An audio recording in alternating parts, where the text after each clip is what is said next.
Hey, what is up guys? mkbhd here, and this is USB-C All the Things Part 2. So Part 1 was going over the best of USB Type-C accessories to help you bridge the gap between the old outgoing full-size USB-A standard and the new incoming universal standard USB Type-C. Now that was more than 6 months ago, but this Part 2 is talking to you, manufacturers of electronics. So a PSA to electronics companies, now is the time to go ahead and just feel free to USB-C all the things. It's 2017 and we're in this awkward sort of middle phase where it's not quite a no-brainer to go with USB Type-C in a new device, even though you totally should. A lot of electronics and computers and accessories and things are coming out that don't use USB Type-C even still, because it isn't quite everywhere yet. You might be a little worried about compatibility with older customers or people getting confused about having this new port when they still have this old port in other places, but I'm telling you that you guys can be the ones to push forward into this future to make it less confusing. Take Apple for example. With their laptops, obviously Apple's one of those companies who can do this, but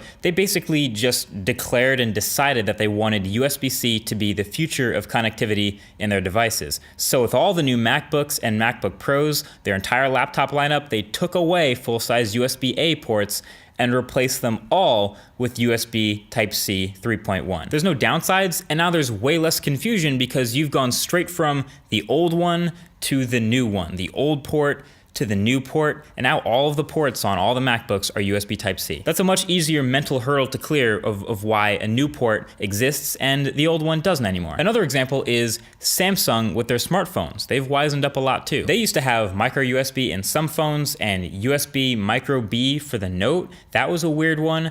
But now if you check out the smartphone lineup, boom, it's USB-C across the board. In fact, many smartphones coming out now are USB Type-C, and that's a great categorical example of companies moving forward quickly because of heavy competition. So pretty much every smartphone you'll see coming out now has USB Type-C, except for the iPhone. But other categories don't necessarily have the same stiff, rigorous competition, so they're not necessarily in that same race to adopt the most badass features as quickly as possible. Take this mouse for example. Logitech MX Master. Literally one of my favorite mice ever. Came out in early 2015, so a couple of years ago.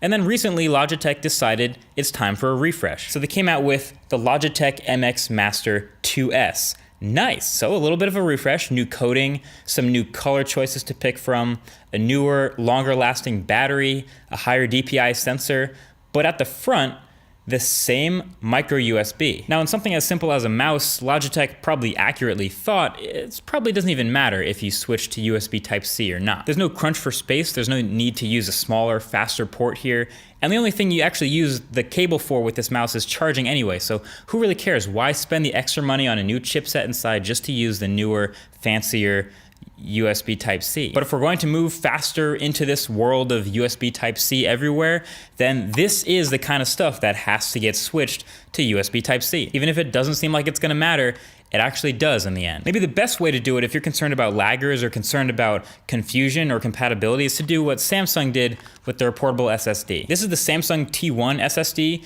You know, the TLD guys originally recommended it to me, and it's just been awesome to rip around files and move stuff between machines. It's a terabyte right here in the palm of my hand, but it's split micro USB. But that's of course an older product, so you fast forward to 2017 and you get the newer versions of these guys, the T3 and the T5.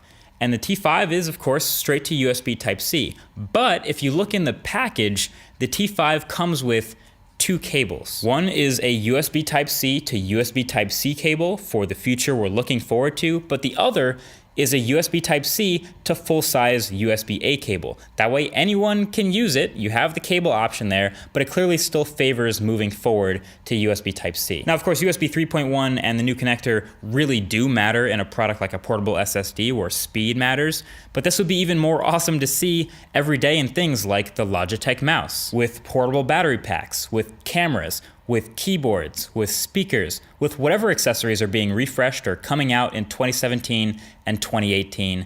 That would be really great to see. So that's just my brief PSA. Shout out to the manufacturers who are already putting USB-C in their devices, even though no one told you you had to. And looking forward to those who aren't catching up for 2017 and 2018. Until then, this has been mkbhd. Thank you for watching. Talk to you guys in the next one. Peace.